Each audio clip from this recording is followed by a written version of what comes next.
Muito bem. Quero dar boa noite a todos os presentes aí. Obrigado por ter vindo.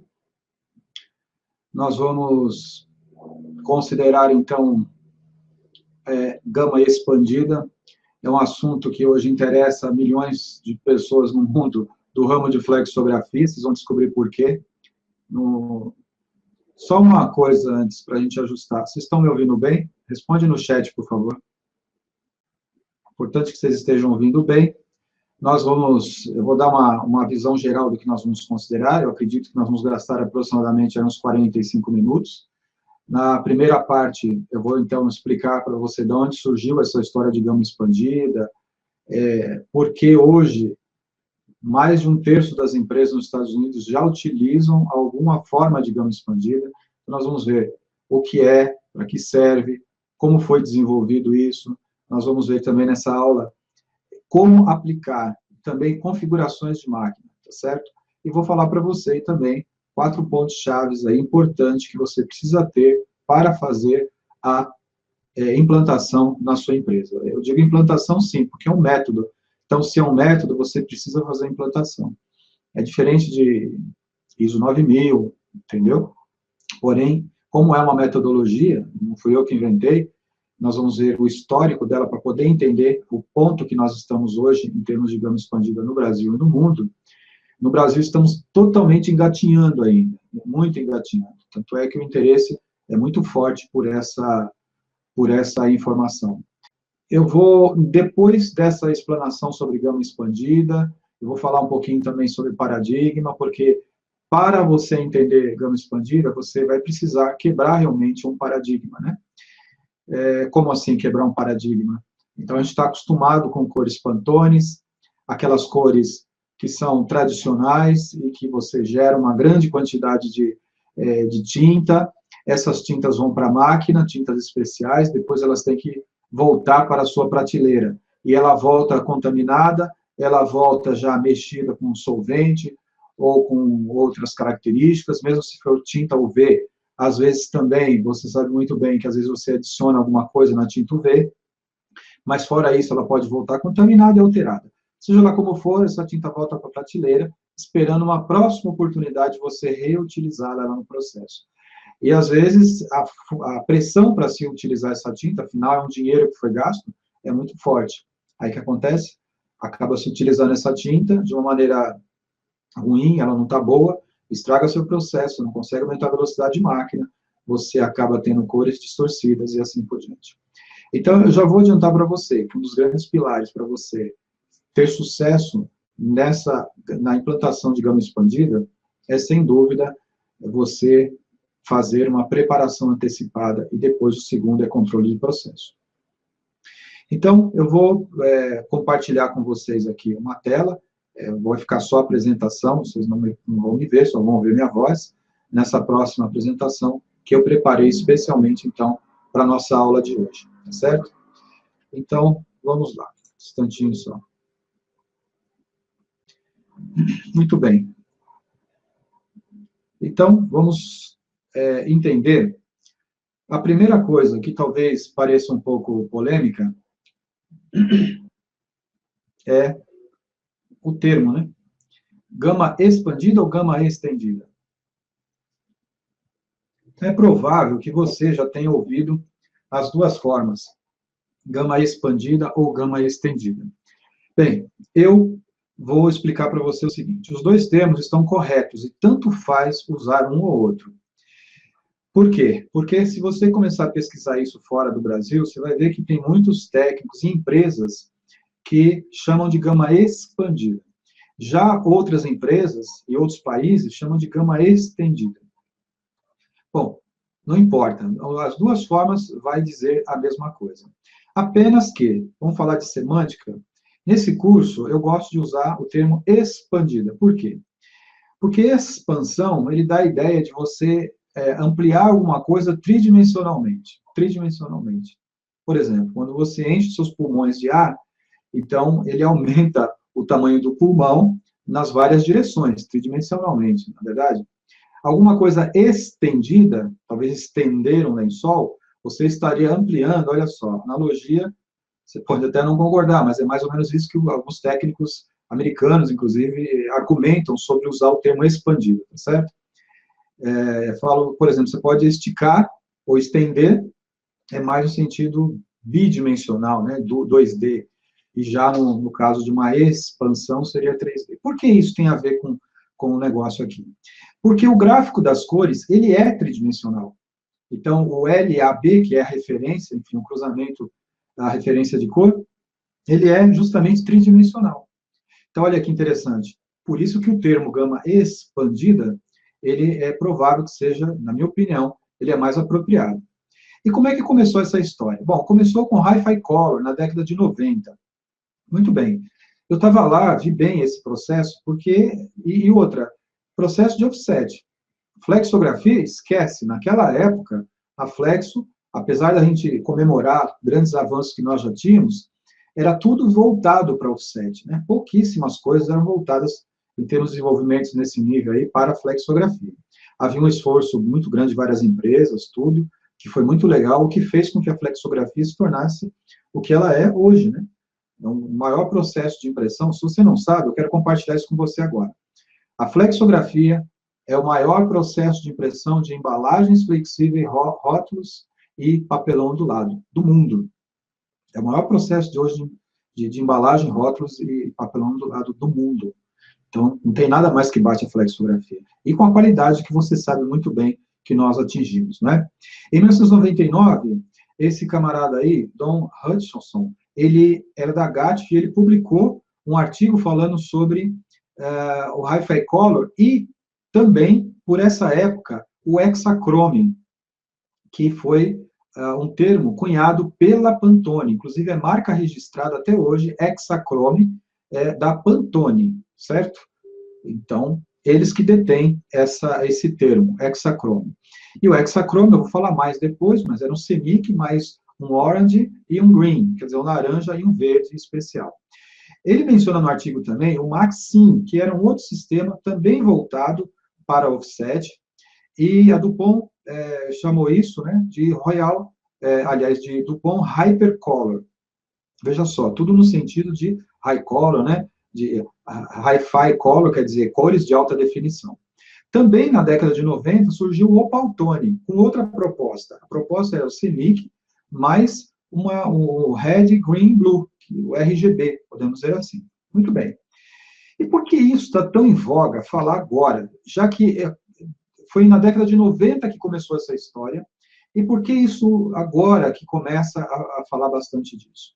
Essa capa de revista que eu estou mostrando aí é a capa da revista da FTA nos Estados Unidos, que é a Associação de Flexografia, é a maior associação no mundo hoje, inclusive a Biflexo é associada, né, é coligada, aliás, à FTA nos Estados Unidos.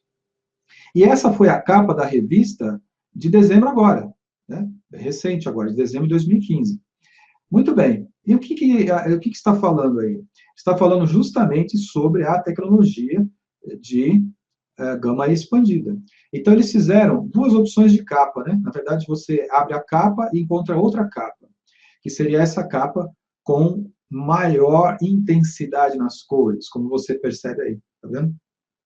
Então, essa maior intensidade das cores gera para você uma sensação visual muito boa, né? De intensidade de cor, de maior número de cores. E por que isso acontece? Bom, a Pantone, então, nessa época, desenvolvido isso, nós precisamos entender o seguinte agora, que existe um grande guarda-chuva que comporta todos esses métodos ou essas tecnologias de gama expandida, que eu já vou explicar cada uma, aguenta um pouquinho só. Vou explicar cada uma delas. Mas, quando tem a Pantone, lançou a Hexachrome. Nós temos também o True Tone, que eu não falei ainda, vou falar já já. Ainda o Opaltone, uma metodologia Flexo 4.0, que é uma metodologia que eu desenvolvi, vou explicar um pouquinho só dela também para você. E tudo isso está dentro de um grande guarda-chuva, junto com o Equinox. Vou falar do Equinox já já.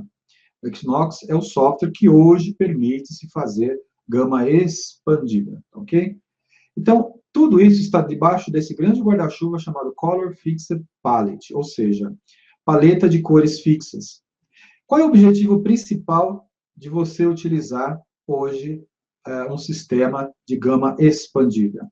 Então, já vou deixar claro para você. Muitos falam assim, mas a imagem vai ficar mais bonita, então a cromia vai ficar mais bonita, e as coisas vão ficar intensas. Tudo isso é verdade. Mas os Estados Unidos, eles são pragmáticos, sabe o que quer dizer isso? Quer dizer o seguinte, nos Estados Unidos, o importante lá é a coisa dar resultado. Então, eles não estão muito preocupados se a imagem realmente vai ficar muito bonita. Eles estão preocupados de que a imagem realmente vai ficar prática de fazer. Ou seja, o processo de gama estendida, ele permite gama expandida, né? Você vê que eu me confundo também às vezes. O processo de gama expandida, ele permite que você coloque tinta na máquina, fixa essas tintas, você não tira nem o anilox, na verdade, e poucas vezes, ou raras vezes, você tira essas tintas de máquina. Pensou que maravilha? Pois é, isso é possível. As empresas já têm feito isso, inclusive no Brasil. Né? Bem, então, esse é o grande guarda-chuva. E o que ele faz? O gama expandida, ele aumenta o gamut de cor. Talvez você já tenha ouvido falar em gamut, né? Gamut nada mais é do que gama de cores, né? A gama ou paleta de cores que uma determinada tecnologia ou processo é capaz de reproduzir. Isso é gama de cores, né? Então, quanto maior o gamut, ou maior a gama de cores, maior a quantidade de cores que o olho humano consegue captar. Isso está coligado ao gráfico das cores, como você vê aí. Esse é o gráfico representado. Ele é um gráfico tridimensional, é claro que aqui ele está representado em 2D, mas existe um terceiro eixo que sai da imagem aí. E esse é o espectro visível que nós conseguimos enxergar. Enxergamos tudo isso de cores na natureza. Quando a gente olha para a natureza, por exemplo, num dia de sol muito bonito, e a gente enxerga muito bem, se tiver uma vista perfeita, se você não tiver nenhum problema de daltonismo, você vai enxergar todas essas cores que você está vendo aí. É o espectro visível. No entanto, existem, então, processos que conseguem reproduzir boa parte dessas cores que a gente enxerga. Por exemplo, Wide Gamut RGB. E RGB, você sabe bem que está ligado ao que? Ao monitor, né? Então, normalmente, começa um ponto interessante aí, que os monitores, eles dão mais vida para a gente, quer dizer, as cores mais intensas, mais do que, na realidade, nós temos as cores mais intensas do que no impresso. Vamos ver depois por quê. Tem o Adobe RGB, ele dá esse perfil que você está vendo aí, essa linha, esse triângulo azul, você viu que já reduziu bastante, né? Depois tem o sRGB, que é o Standard RGB, que também é no monitor, e depois nós temos o CMYK, que é o impresso, que é essa linha vermelha aí, esse desenho, né? Vermelho, essa linha vermelha. Portanto, o sistema CMYK, ele é pobre, vamos dizer assim, para reproduzir toda a gama ou gamut de cores existente na natureza. Na verdade, não há nada que reproduza tudo que a natureza tem. Então, tem sistemas que se aproximam, mas não tem nada que faz. Então, qual é o objetivo ali? É ampliar esse gamut de formas que a gente consiga não só ter imagem bonita, mas também fixar as cores na máquina. Essa questão de cores, ela nem sempre foi tão importante. Por exemplo, lá por volta de 1930, na década de 30, você precisava realmente de poucas cores, ou quase uma só, apenas para identificar o produto e a logomarca, talvez, mas não era que a caixa vendia. Já na década de 70, havia, então, um esforço de colocar as cores especiais e também mais o CMYK. E, a partir, então, do ano 2000, começou-se a olhar com mais cuidado, né, com os processos chamados semicog, que seria o CMYK, você já conhece, magenta, amarelo e preto, o orange, quer dizer, o laranja, um verde e um violeta. Muito bem, então isso tem acontecido. E aqui, nesse gráfico, eu quero mostrar para você como é que se altera, então, o universo de cores reproduzíveis na flexografia. Como é que se faz isso? Bom, você pode usar técnicas de manipulação de imagem. Por exemplo, você pode utilizar o UCR, que é o Undercolor Removal, GCR, Gray Component Replacement, MCR, Maximum Color Removal, e outros que, por exemplo, estão disponíveis no Photoshop, por exemplo. Então, é possível você alterar ali, com técnicas de manipulação, para tentar aumentar esse gamut ou melhorar algumas coisas na imagem. Mas você pode também usar sistemas para ampliar ou expandir o gamut de cores, que é onde entra essas metodologias, como o Opal-Tone, o True-Tone, que era conhecido como heptacromia, o Hexachrome, o Flex 4.0. E aí eu coloquei o Equinox. O Equinox, ele é o software hoje da ESCO, utilizado pelas clichêrias para fazer, então, toda a gama expandida e colocar, entregar para você os clichês preparados para isso. Existe outra forma? Existe. Por exemplo, aí você precisa selecionar tintas adequadas, com pigmentos de alta performance, e também explorar as tecnologias específicas para este fim. Que tecnologias são essas? Tecnologias de clichês, por exemplo, os clichês de superfície modificada. Então, clichês que têm superfície modificada, ou reticulado por software, ou ele vindo de fábrica, não importa, ele consegue receber melhor a tinta e transpassar melhor essa tinta para o impresso. Os anilogs também melhoraram demais nos últimos anos. As tintas, sem dúvida, e também o próprio dupla face, assim por diante. Então, com esse pequeno gráfico, só para você se situar e localizar como é que isso vai acontecendo. Então, aqui, as metodologias que estão disponíveis, e há muita confusão sobre isso, tal, mas ó, a verdade é que os princípios são ou do Hexachrome, ou do True-Tone, ou do Opal-Tone, que são utilizados para ampliar a gama expandida, além do CMYK. O Flex 4.0 é uma metodologia que eu tento explorar ao máximo o CMYK na máquina, certo? Vou depois explicar um pouquinho sobre ele. E de onde surgiu, então, o Pantone? Eu já contei para você, né? Na década de 90 e tal. Então, a própria Pantone anunciou, em 1998, até uma patente, isso é patenteado, o número da patente está aí. Né? E o que é interessante é que a Pantone, o Hexachrome, ele foi interrompido pela Pantone 10 anos depois. Ele foi lançado lá em 98. Em 2008, então, ela deixou de apoiar o software plugin, que é o chamado Xware, era um plugin utilizado para fazer essa separação de cores, que você vai precisar realmente de um software para isso. Né? Então, Hexachrome não existe mais, né, para sua surpresa. Né? A gente fala tanto de Hexachrome, mas ele só existe conceitualmente. Ele deixou de ser fabricado. Inclusive, os detalhes do Hexachrome, eles não são secretos, na verdade. A gente sabe como é feito, ou seja, que é utilizado ali um word, um green, tal. E o uso do Hexachrome, no entanto, é limitado por marcas e patentes. Então, você não pode usar o nome Hexachrome. Isso não tem que pedir licença para a Pantone para se fazer isso. Então, você não poderia utilizar, tá certo? Muito bem. O inventor do Hexachrome foi Richard Herbert, que também é o presidente da Pantone Corporation. Esse camarada aí, esse bonitão que você está vendo aí ao lado. Né? Legal. Então, você já viu a origem e que o Pantone hoje não tem mais. E como é que funciona o Pantone? Então, eu já havia explicado o CMYK mais o O de laranja, né, o orange, e o green, um verde especial. Era assim que era o Pantone. Aliás, você pode usar isso também, isso não é segredo. Você pode fazer, então, um CMYK e acrescentar, só que você vai precisar de um software. Qual o software mais utilizado no mundo hoje? É o Equinox, da ESCO, tá certo? E se tivesse outro, eu falaria o outro, né? Talvez dê a impressão que eu estou fazendo propaganda. Não é. É que só tem esse, né? Para a gente fazer. O mais conhecido, na verdade. Então, esse foi o Pantone, o Hexachrome. Legal. Depois, surgiu também o True-Tone. Ele era conhecido como heptacromia, porque ele é espanhol, lá de Valência. Mas esse nome heptacromia acabou sendo um nome um pouco... talvez latim demais, né? Latinizado, porque é espanhol, e eles mudaram então para True-Tone, apesar que ainda se utiliza o termo heptacromia. Se o hexachrome envolve 6 cores, o heptacromia envolve 7 cores. Seria o CMYK, mais um azul reflexo, mais um verde, mais um vermelho. E, como você vê aqui, então, na parte de cima, o que você observa aqui nessa parte de cima com as 7 cores utilizadas, né? Que cores seriam essas? Então, o CMYK, mais um vermelho, mais um verde, mais um reflexo. Então, aqui um comparativo, você vê que sempre está focando aonde? Em cromias, né? Na imagem, etc. Talvez essa é uma propaganda que eu acho que poderia ser diferente. É isso que eu quero mostrar para você. Que a gente fala assim, mas minha cromia já é bonita. É verdade, eu acho até que você não precisa mudar a sua cromia. Eu acho que o recurso vai ser utilizado para outras coisas, né? E aí tem também o Opal-Tone. O Opal-Tone é um sistema de reprodução de cor, claro que ele envolve CMYK, mais o vermelho, um verde e um azul. Mas ele é um pouco flexível também, sabe?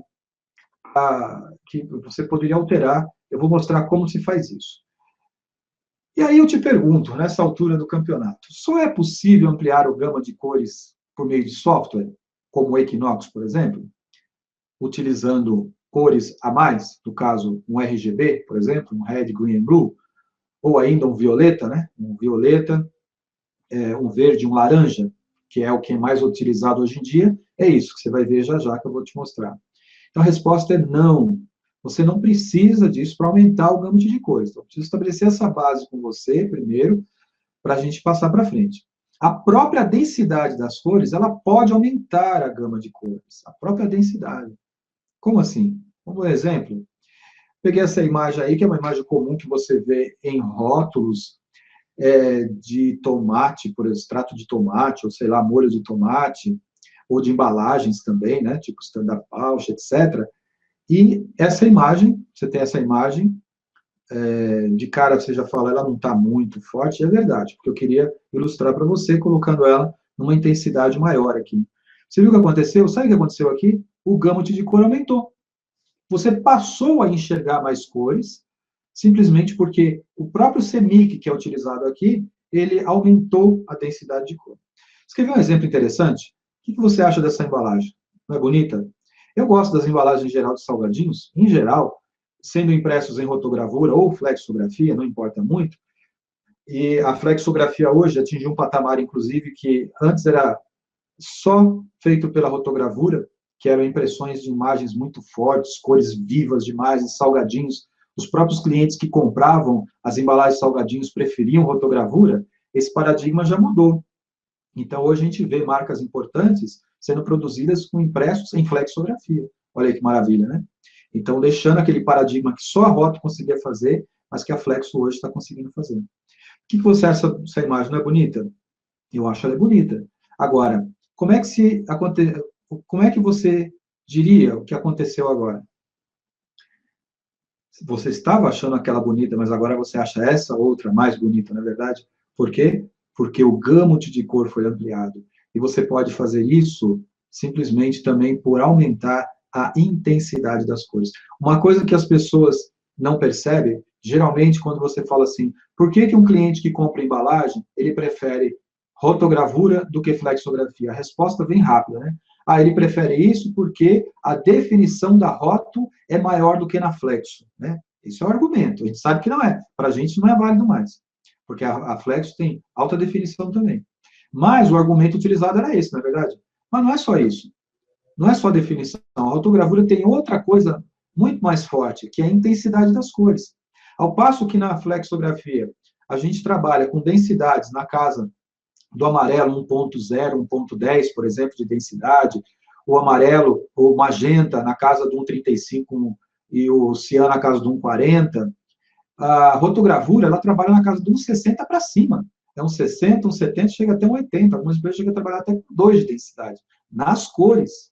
Então, a gama de cores na rotogravura, ela é dada também pela força da cor, que é a rotogravura, pela característica do processo de rotogravura. Mas a Flexo hoje não fica mais atrás. E você pode aumentar o gamut de cores. Você está entendendo o que eu estou falando? Mesmo com CMYK. Você quer ver um exemplo? Vou dar um exemplo interessante para você. Talvez você não saiba, mas a cor mais utilizada no mundo, sabe qual é? É o Pantone 485. É a cor mais utilizada no mundo. E sabe como é que ele é feito? Ele é feito com metade amarelo, né? 50% de amarelo, 50% de vermelho rubi. Você sabe o que é vermelho rubi? É o nome técnico do magenta. Então, na verdade, esse amarelo é amarelo cromia e o magenta cromia. Então, você pega, coloca ele numa impressão 100% chapado, 100% amarelo, 100% magenta, você vai obter o quê? Um vermelho. É o vermelho 485, mais usado no mundo. Tenho certeza que talvez hoje você utilizou, em alguma forma, em alguma embalagem, algum rótulo que você imprimiu, tinha lá o vermelho 485, né? Mas ele pode ser feito facilmente na cromia. Por exemplo, olha as densidades aqui. A densidade 0,90 é uma densidade comum hoje para flexografia, infelizmente, porque deveria ser mais. Mas muitas empresas não se atêm muito a isso. E a densidade magenta também. E aí ele gera o vermelho 485 que você está vendo aí na sequência. Mas vamos dizer que você agora aumente a densidade do amarelo e do magenta. Do amarelo foi para 1,10 e do magenta você subiu a densidade dele para 1,35. Qual que é o resultado? O resultado é esse vermelho 485 que você vê aí. Né? E que vermelho 485 é esse aí? Muito mais bonito, né? Muito mais vivo.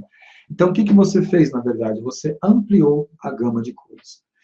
Então, o que eu quero com tudo isso? Eu quero trazer para você que, primeira coisa, você pode ter cores Pantone, tradicionalmente, que você costuma fazer especial separada, você pode trazer e fundir isso no arquivo só, na Chromia.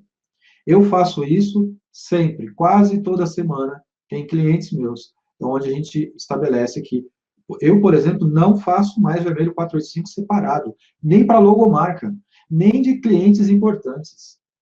Não faço. Por quê? Porque é possível fundir isso na Chromia. Então, você tem um 485. É claro que você precisa de um processo um pouquinho controlado. Claro que a densidade do amarelo não pode ser 0,90. Não pode ser muito baixa. Tem que ser acima de 1,0. E uma agenda também tem que ter densidade. Então, uma vez que você estabeleceu isso, não é difícil fazer isso. Não tem nada do outro mundo de fazer isso. É fácil fazer. Então, no caso da Flex 4.0, é exatamente isso, né? Onde eu procuro combinar a metodologia, o CMYK, com o preto, e às vezes eu tento retirar o preto da cromia, para sobrar uma cor. E muitas vezes isso é possível. Então, essa cor especial pode ser realmente um verde fitalo, que não dá para fazer na cromia, porque nem todas as cores dá para fazer na cromia, é óbvio. Então, os fitalos, os verdes fitalos, né? Os violetas, em geral, né? Os panais, etc. O laranja permanente, por exemplo, não dá para fazer. Então, não adianta tentar fazer essas cores na cromia, porque elas vão ficar sujas. Então, nesse caso, você amplia. Então, eu tento puxar o máximo possível para o CMYK. E usa uma combinação de dupla face, anilox, clichê, equipamento e mais equipamento. Então, seria o seguinte, os clichês, usar a metodologia que tem. Então, que clichêria você trabalha? Que tecnologia eles fornecem? Eles fornecem essa. Tem a tecnologia para superfície modificada? Tem. Então, isso é importante, porque vai aumentar o gamut de cor. Está entendendo o que eu estou falando? Não precisa ter a gama expandida necessariamente para você ter uma imagem virtualmente melhorada, não só na qualidade do visual, com cores intensas, mas também fazer cores Pantone que você costuma fazer fora, fazer agora junto com a cromia. É o caso do vermelho 485, é o caso da maioria dos verdes, dos laranjas, nem se fala. Estou entendendo? Os violetas também, claro, estou falando de violeta limpo, né? Os violetas fanais e tal. Ou violeta permanente.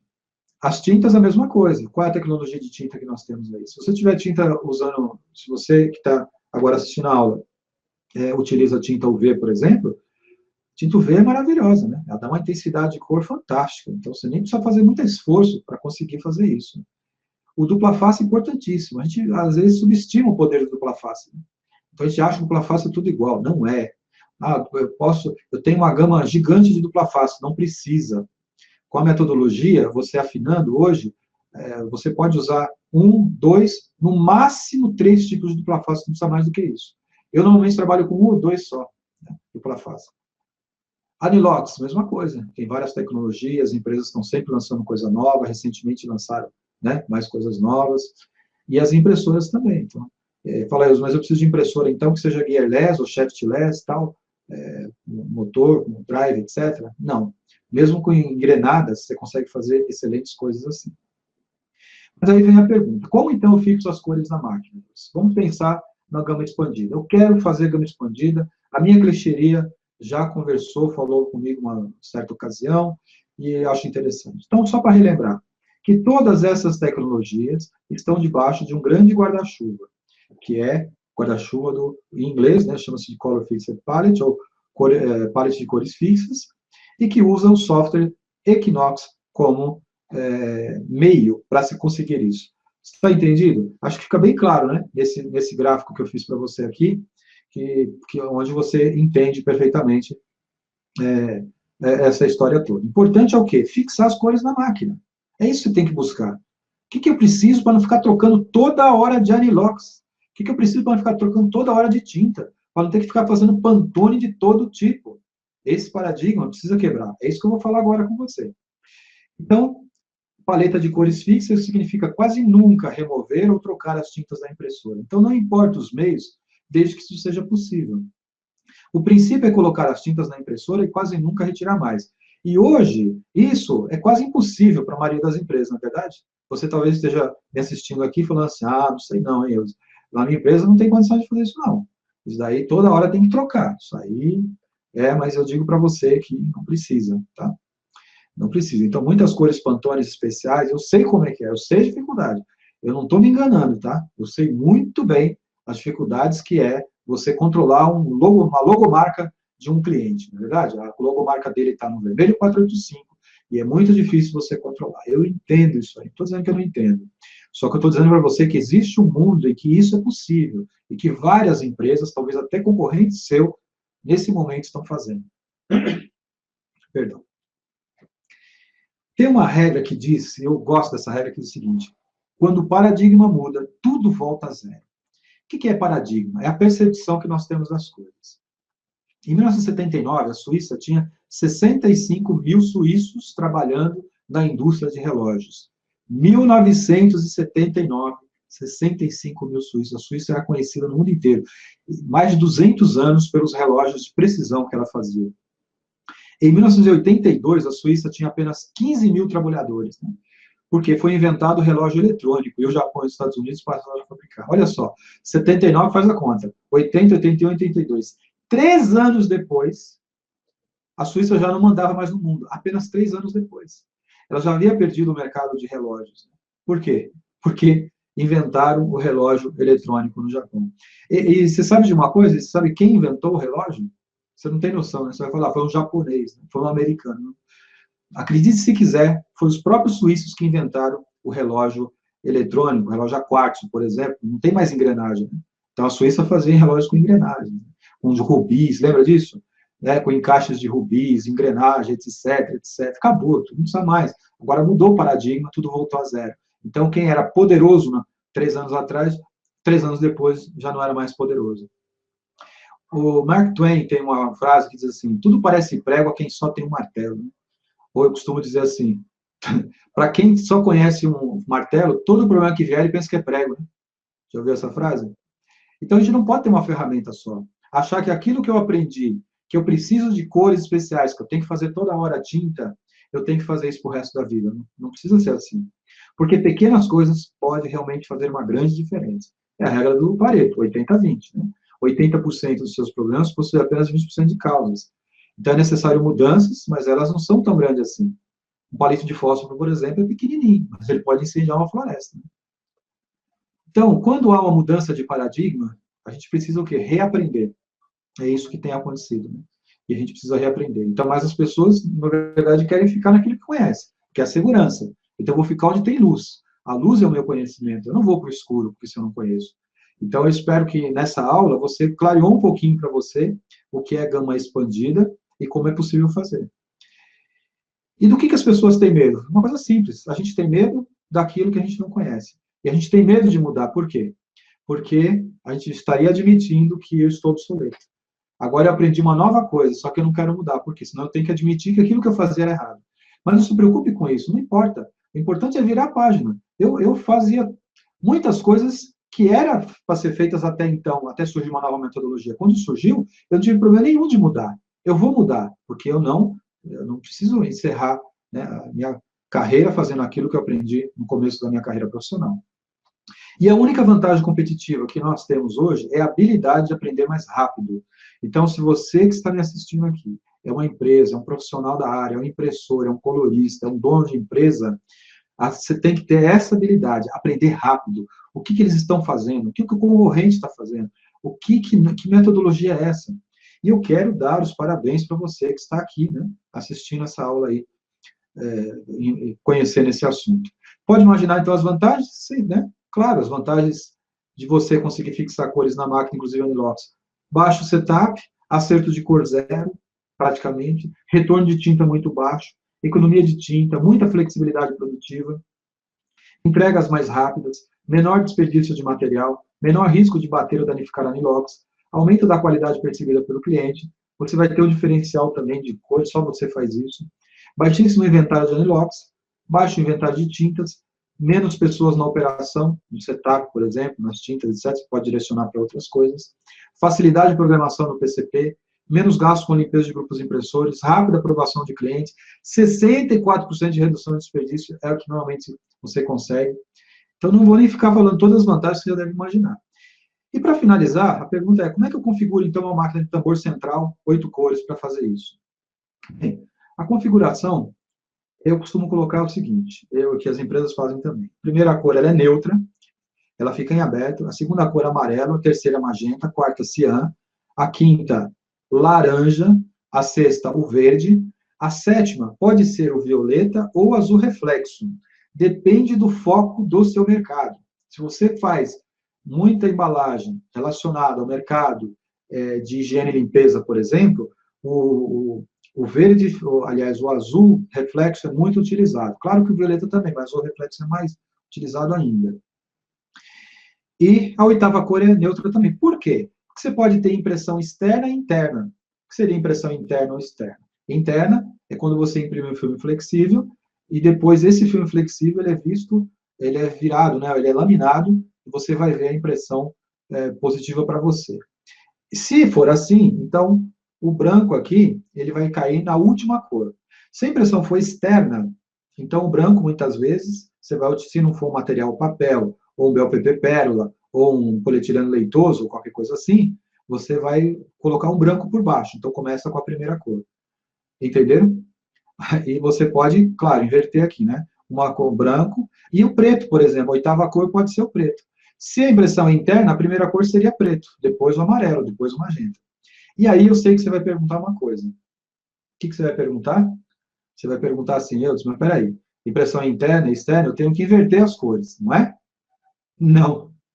Vou quebrar mais um paradigma com você. Não precisa mais. Sabe por que tinha que se inverter as cores? Porque no passado o amarelo era uma cor muito opaca. Ela matava qualquer cor que viesse por baixo dela. Só que mudou isso. As tintas são totalmente transparentes. Então não vai fazer muita diferença se você imprimir o amarelo primeiro, o amarelo vir por último. Não vai fazer muita diferença, garanto para você, em relação à cromia ali. É claro que não dá para inverter prata, né, cores brancos, etc. Por isso que as cores ficam livres ali. Mas faça o teste, não precisa acreditar em mim, não. Faz esse teste aí. Talvez, fala, mas e o ajuste de cor? Pequeno ajuste talvez você tenha que fazer, se você resolver não inverter as cores. Então, paradigma quebrado para você aí.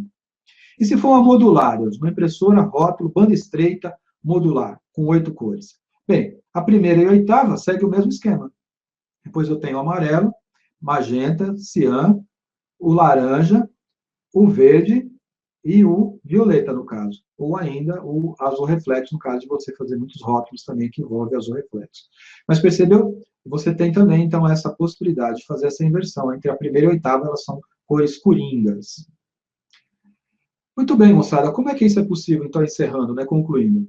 Achando, então, o método, esses são os pilares que você precisa para você ter sucesso nesse negócio.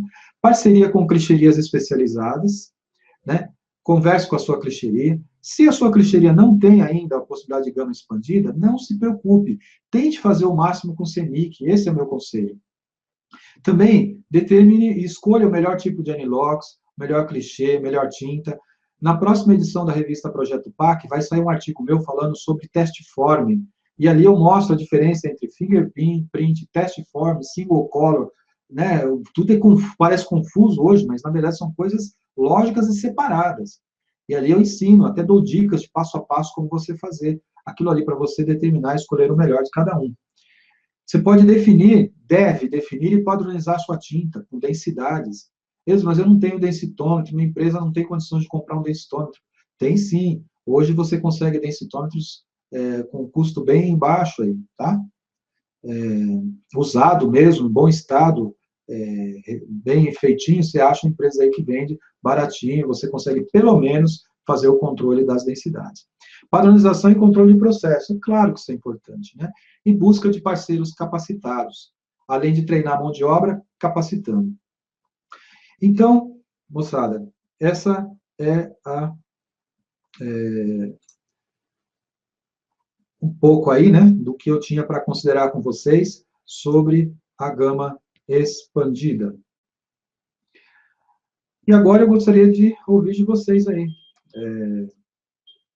Perguntas, para a gente tirar dúvidas aí. Isso vai me ajudar também para eu enxergar, né, quais seriam as dúvidas, as questões aí.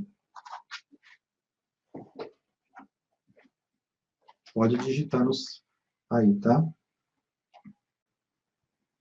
Ô, Jairo, você havia perguntado, então, sobre... Vamos ver, o Jairo, você tinha falado sobre Moaré, não é, Jairo? Não é isso? Por exemplo, se você utilizar, então, você vai usar a CEMIC mais a gama expandida, por exemplo, e ele não dá Moaré, é uma ótima pergunta, realmente. Por quê? E a resposta é não dá Moaré. Por que que não vai dar Moiré? Porque o software não permite. Toda vez que você colocar 4 cores com ângulos menores do que 30 graus entre si, então vai ocorrer o Moiré. Então, no caso, você teria que ter uma cor. Você não pode colocar mais do que 4 cores. A exceção é o amarelo, que ela fica a 15 graus de diferença de outra cor qualquer. Não porque não dê Moiré, mas é porque o amarelo é uma cor tão clara que a gente não enxerga o Moiré. Então, por essa razão, ele não pode colocar. Então, o que acontece? O software, ele já sabe disso, ele é programado, e evita colocar na cromia em si, juntar mais do que 4 cores. Então, por exemplo, se o software, você colocar um violeta que vai entrar na cromia, então ele vai tirar o cian, por exemplo. Então, ele coloca talvez no ângulo do cian, para que não interfira nas outras cores. Você está entendendo? Então, realmente, a pergunta é muito lógica, que eu já tinha feito outro dia aí. Também está falando, o Vitor está falando sobre gerenciamento. É necessário, então, que possua o gerenciamento de cores para aumentar a qualidade da implementação da gama expandida. Sem dúvida, mas isso você não precisa fazer sozinho. Então, você pode fazer em parceria com a sua clichêria.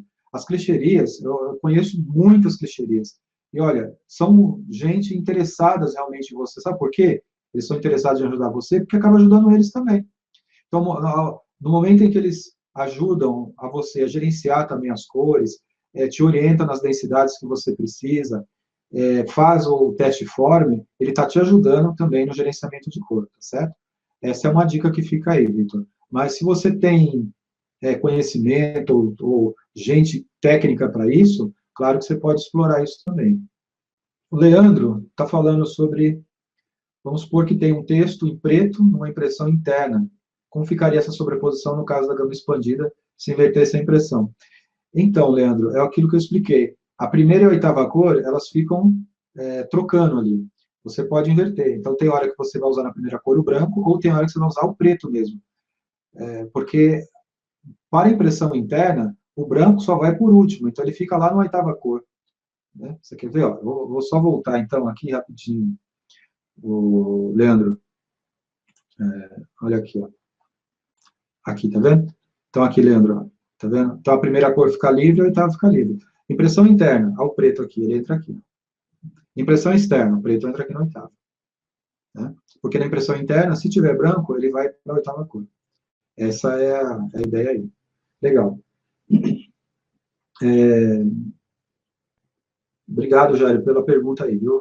Vitor também. Renan, como faria para implantar um controle de processo na empresa onde trabalho? Na hora da aprovação em máquina, demora muito para chegar à cor ideal. E fico na tentativa e erro toda hora. Pois é, Renan, esse é o mal da maioria das empresas. A minha sugestão é assim, se você tem realmente um controle de gama de cores, um controle, na verdade, por exemplo, se você conseguir reduzir o número de cores, não é número de cores, é errado reduzir o número de cores, é reduzir o número de clichês, para dizer a verdade, né? Então, você consegue ter menos dificuldade para isso. Mas uma coisa, Renan, que eu quero deixar assim, de dica-chave mesmo para você quando você fizer o teste form, ou mesmo que seja um single color, mas o teste form é mais completo. A diferença é que single color é uma cor só. Você faz levantamento de curva de reprodução de ganho de ponto. Mas no caso de uma curva de reprodução no caso de várias cores, quando você faz aquele teste com a cromia, o que acontece? A clichêria orienta você, pergunte para eles. E que a clichêria vai falar, olha, lembra aquele dia que eu fiz esse teste assim, assim, assim? Você tem que fazer exatamente igual. E a clichêria está certa. Então, eu não posso ficar trocando anilox toda hora.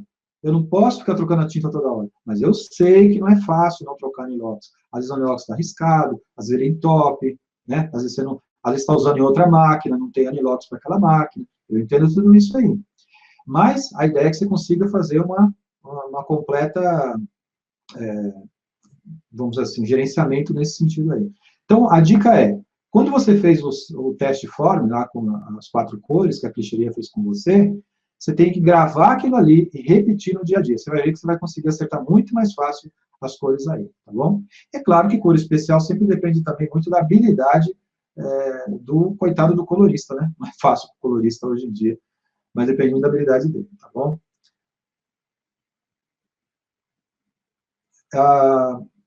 O Mário está comentando sobre os clichês NX, né?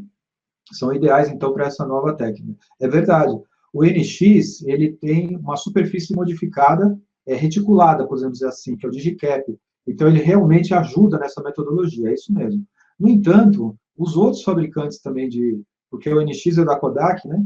A Dupont também tem os fotopolímeros com, eles chamam chamado Easy, agora, que tem a superfície modificada, que também transfere bem. A Macdermid também tem, a Flint também tem. Então, hoje, os fotopolímeros estão no nível assim, de excelência mesmo nessa questão de transferência. Viu? Mas lembrou bem aí, viu, o Mário José? Obrigado. O Jairo, está agradecendo a aula, né? Legal.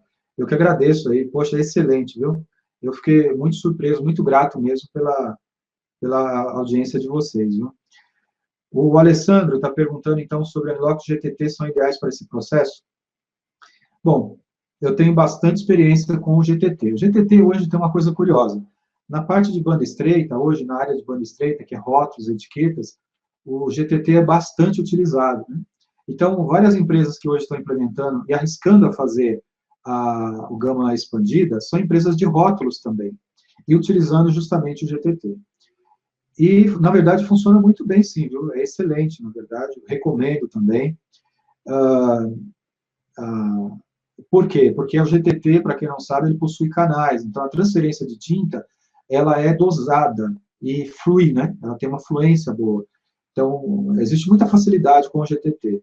Eu não posso esquecer, a Laserflex também lançou uma linha de anilox que recentemente, uma tecnologia, tá, que se assemelha ao GTT, não é exatamente igual, mas se assemelha, e que possui a mesma ideia, né, de fluxo de tinta nas células do anilox, tá bom?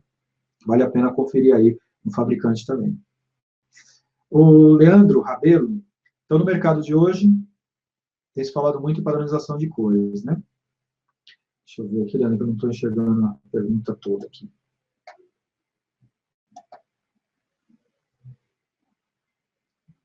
Ô, Leandro, a sua pergunta é excelente, né? Você falando em padronização e o valor de ΔE de cor, né? Como isso muda muito com esse padrão. Na verdade, é importante, eu estava aguardando alguém fazer essa pergunta. Parabéns, Leandro, pela pergunta. Por quê? Se eu controlo amarelo, magenta, cian e preto, é fácil controlar as densidades. Então, está fácil porque os densitômetros são focados nisso. E aí a pergunta é, como é que eu controlo, então, a variação de força de cor no caso das cores especiais, por exemplo, dos violetas, dos laranjas, dos vermelhos, ou mesmo do azul reflexo, por exemplo. Então, aí você precisa fazer o controle ou por ΔE, ou mesmo por densidade. Por densidade, você precisa que o seu aparelho de densitômetro ele tenha filtros especiais que façam as medidas para as cores especiais, como os laranjas, como os violetas, como os verdes. Porém, se você tem um espectro densitômetro, ele é acima do densitômetro. Então, o que é o espectro? Além de medir densidade, ele mede também o erro de cor, ou erro de tom, que é o ΔE. Então, o que é ΔE? É a diferença de uma cor para outra. Da mesma, então, você imprimiu lá, o violeta. Então, o padrão tem um padrão estabelecido de valores LAB, ou de CMC, enfim, mas vamos colocar de LAB, que é o mais conhecido. E aí você mede com o espectro densitômetro e vê a diferença que tem uma cor para outra. Né? Então, essa diferença é o chamado erro de tom, ou ΔE. Sim, para se fazer um controle completo, vai precisar de medir ΔE, no caso da gama expandida, tá certo? Por isso que eu falei, se você quer começar, você não precisa começar necessariamente com gama expandida, você pode começar com o Flex 4.0, por exemplo. que nada mais é do que tentar fazer as coisas em Chromia. Você não precisa me contratar para fazer isso aí, né? Você pode tentar fazer isso da melhor forma possível. Qual o melhor... A Lara está perguntando, então. Ô, Lara, tudo bem? A gente já se conhece, né? Lá da Cepal. Qual anilox indicado em lineatura? É muito boa pergunta também, Lara.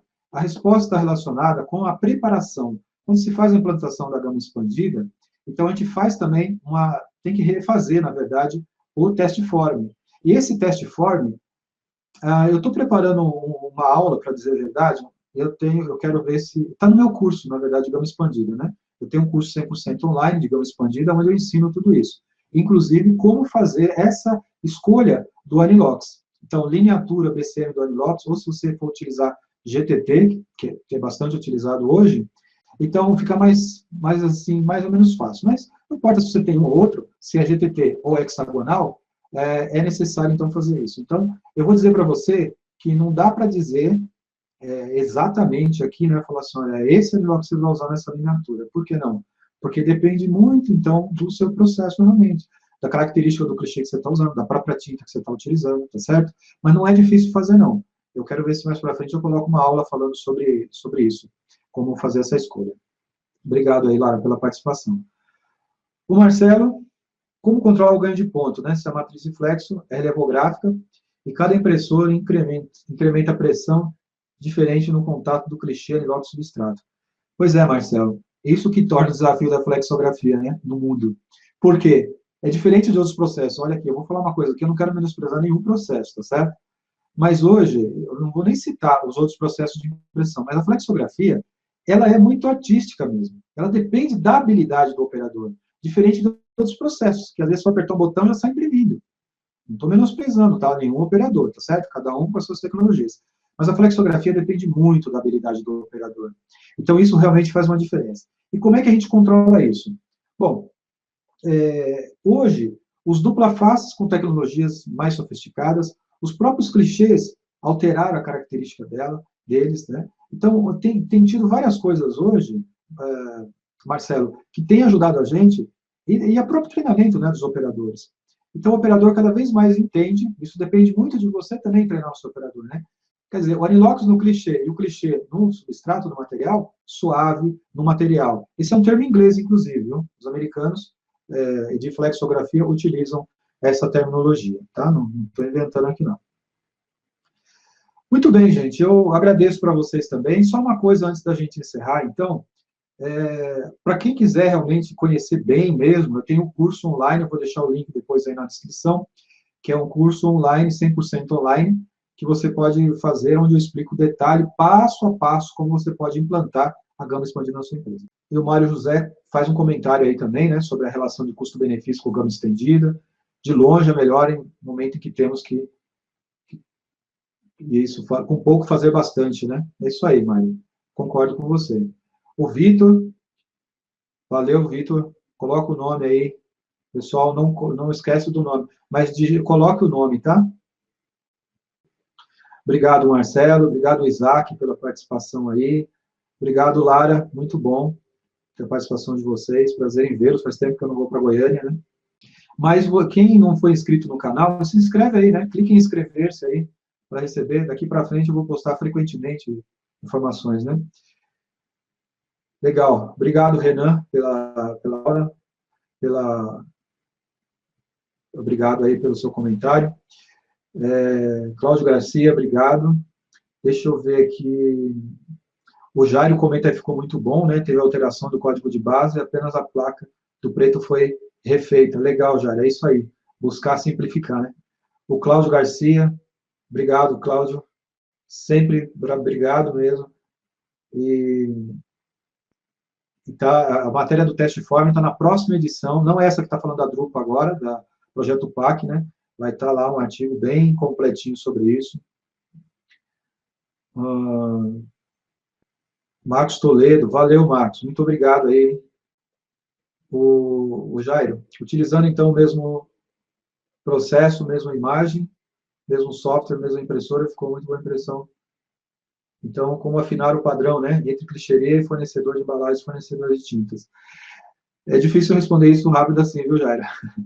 Mas eu quero ver se em próximos vídeos eu consigo colocar essas informações assim, esse alinhamento que é bastante importante, viu? Não vou conseguir te responder agora não, tá bom? E depois você pode mandar me chamaram no privado, também no meu Facebook, né? Me adiciona no Facebook, eu descartei. Claudemir, obrigado aí pela participação, Claudemir. Muito obrigado. O Roberto Araújo, no Vale, que é meu parceiro aí, meu amigo, muitos anos, né? É o Dragão?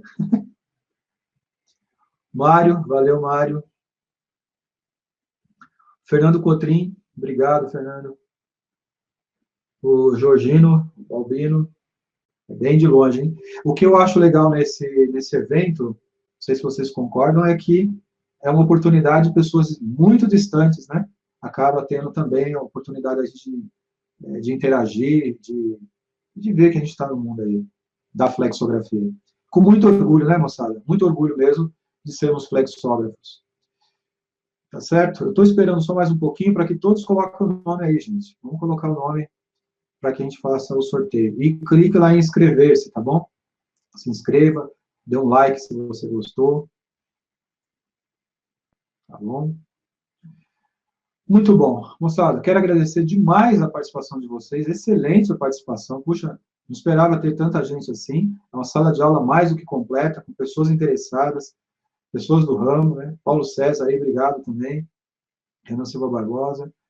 E obrigado mesmo, tá certo? Eu espero vê-los mais vezes aí. Vamos ver se pelo menos uma vez por mês a gente tem uma aula aí sobre algum assunto chave. Eu vou dizer para vocês que eu estou preparando um curso fantástico sobre flexografia, chama-se Flexografia Completo, mas é só uma expectativa, eu quero criar só uma expectativa mais para frente, aí, nos próximos, talvez no mês que vem, a gente vai ter novidades sobre isso aí, tá bom? Então, moçada, coloque seus nomes aí, eu agradeço demais, e muito obrigado, e até a próxima, se Deus quiser.